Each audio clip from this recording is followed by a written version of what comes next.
Good morning, students. Welcome to the geography class. I hope you all are enjoying the learning at home. So, today we will again continue with the same topic, agents of gradation, from chapter number 2. And today we are going to discuss glacier and wind. Learning objectives. Students, today you will be able to define glacier and wind. Next, differentiate between types of glaciers. At last, identify the features found by the glacier and winds. Students, before starting the topic, I would like to tell you something very important about the glacier. Million years ago, the climatic condition of the Earth's surface was very much cooler than it is now. The Earth's surface was covered by ice only. It is called as Ice Age. But later on, the temperature began to rise gradually. And due to the rise in temperature, it resulted in the melting of ice. And from that, the ice started moving. And from there only, we come to know about the definition of the glacier that you can see on your screen. Glacier, the mass of moving ice. Right? Types of glaciers. The first one is continental glaciers. Let's see the definition. Huge masses of ice which cover large area of a continent are called continental glaciers. For example, first one is on your screen, Antarctica Glacier. As you all know, Antarctica lies in the southern hemisphere, and this view is taken from South Pole. This is the full map of Antarctica, and this continent is frozen throughout the year as it receives slanting rays of the sun, and due to that the ice never melt here. It remains frozen for the whole year. The next one is Greenland. Greenland lies in North America continent. It is a Greenland country. The name is Greenland, but this island remains frozen throughout the year.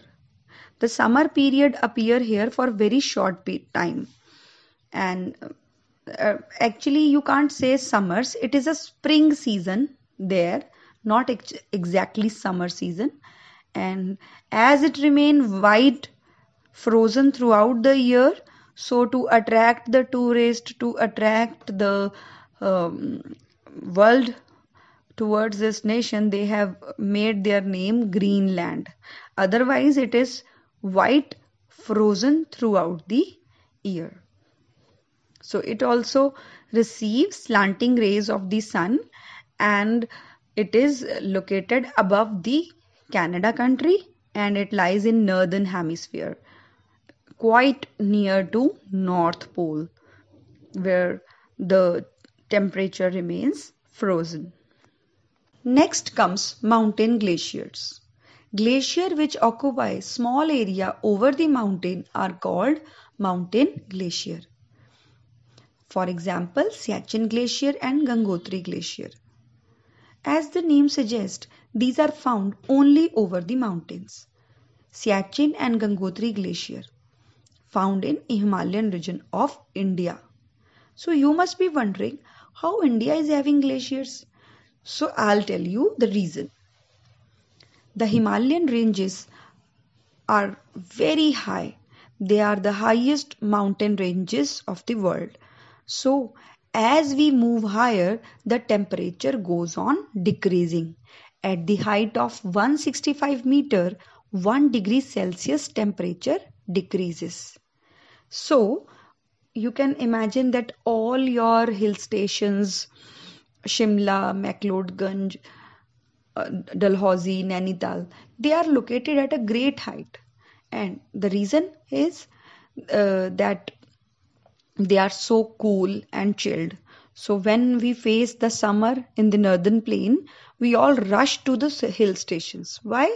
Because at the height the temperature is decreasing continuously. So Siachen Glacier and Gangotri glaciers are located at such a great height that the temperature remains frozen throughout the year.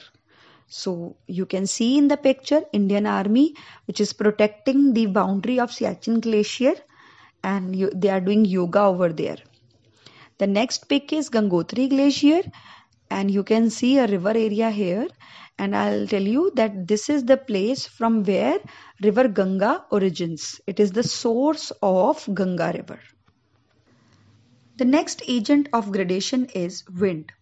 The horizontal movement of air is called wind. Now let's observe this picture. This is the view of a desert area.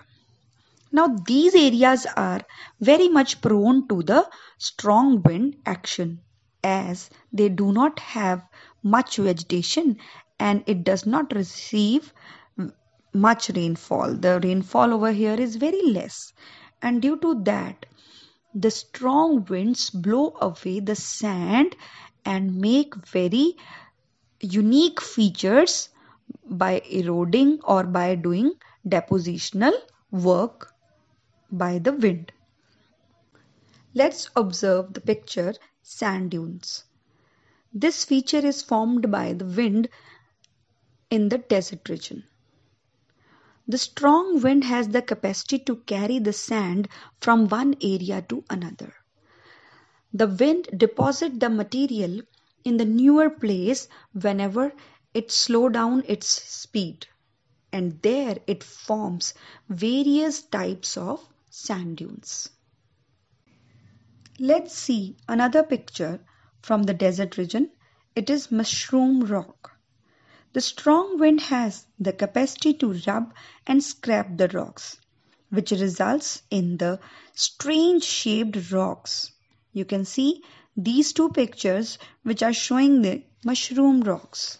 These are beautiful features formed by the wind, and it is the erosional work of the wind. As you can see, the lower portion of the rock is eroded by the soil or the sand material carried by the wind, whereas the upper portion remains the broad and the lower portion becomes narrow due to the erosional work. So I end the session here only with glaciers and wind, and I'm sending you the PDF pages of the chapter 2. You all are going to read this and try to solve the home assignment that I have sent in this PDF. I have also shared the PDF of previous home assignment. You all can check your answers from there. So till then, take care. Bye bye.